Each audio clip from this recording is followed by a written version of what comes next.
कौड़ी से लेकर क्यूआर कोड तक भारतीय रुपए का सफर न वाकई बड़ा दिलचस्प है। तो चलिए आज इसी कहानी में थोड़ा और गहराई में उतरते हैं और देखते हैं कि हमारी जेब में जो पैसा है वो असल में यहाँ तक पहुँचा कैसे। अरे ये लाइनें तो हम सबने कभी ना कभी सुनी ही हैं। 1976 की एक फिल्म थी सबसे बड़ा रुपया, और ये गाना उसी का है। सोचिए, ये दिखाता है कि रुपया हमारी संस्कृति में, हमारी सोच में कितनी गहराई तक बसा हुआ है। मतलब ये सिर्फ एक करेंसी नहीं, एक इमोशन है। हम सब जानते हैं कि रुपया हमारी रोज की जिंदगी का कितना जरूरी हिस्सा है, पर कभी सोचा है कि इसकी कहानी क्या है, ये आया कहाँ से? तो आज हम इसी सफर पर निकलने वाले हैं। तो कहानी की शुरुआत करते हैं सबसे पहली करेंसी से, और ये सिक्कों और नोटों से बहुत बहुत पहले की बात है। एक ऐसा टाइम जब दौलत सचमुच समंदर के किनारे मिला करती थी।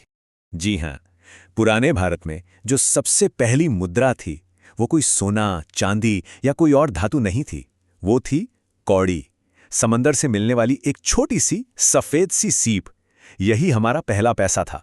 अब जरा इस नंबर को देखिए, 5275। ये नंबर सच में हैरान कर देता है। पता है ये क्या है?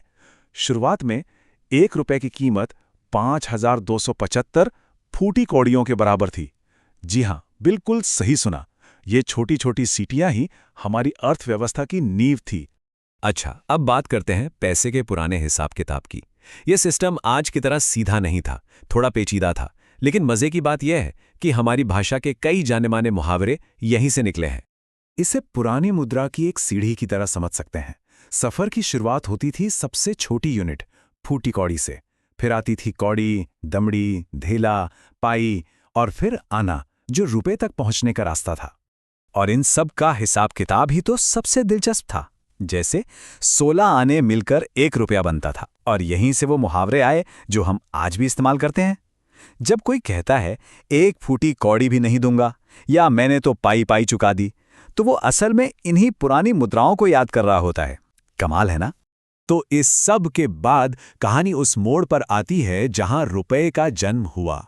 एक ऐसा वक्त जब इस उलझे हुए सिस्टम में थोड़ी व्यवस्था लाने की कोशिश की गई। यहां 2 तारीखें बहुत जरूरी हैं। पहली 1548, जब शेरशाह सूरी ने पहली बार चांदी का रुपया चलाया। ये जो रुपया शब्द है, ये संस्कृत के शब्द रौप्य से आया है, जिसका मतलब होता है चांदी। और दूसरी 1957, जब भारत ने दशमलव सिस्टम को अपनाया, जिसने सब कुछ बदल कर रख दिया। चलिए अब जरा इस बड़े बदलाव को थोड़ा और समझते हैं, जिसने हमारे रुपये को आज का रुख दिया। एक नए देश के लिए एक नई और बहुत ही आसान प्रणाली। तो देखिए, 1 अप्रैल 1957 से पहले क्या होता था? 1 रुपए में 16 आने होते थे। लेकिन इस तारीख के बाद 1 रुपए का मतलब हो गया 100 नए पैसे। इस एक बदलाव ने लेन देन और हिसाब किताब को कितना आसान बना दिया होगा, इसका अंदाजा हम लगा सकते हैं। और अब कहानी आ पहुंची है आज के दौर में, 21वीं सदी में, जहां रुपया हमारे जेब से निकलकर हमारे फोन में समा गया है। तो मिलिए डिजिटल रुपये यानी ई-रुपी से।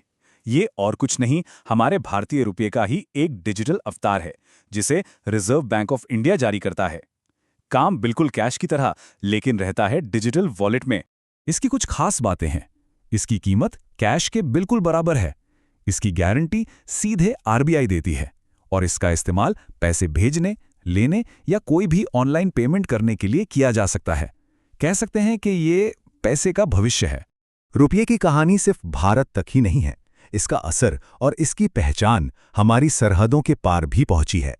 व्यापार और हमारे साझे इतिहास की वजह से रुपए का नाम और इसका प्रभाव पाकिस्तान, नेपाल और बांग्लादेश जैसे कई पड़ोसी देशों तक फैला है। वहां आज भी उनकी करेंसी का नाम रुपया या उससे मिलता जुलता ही है।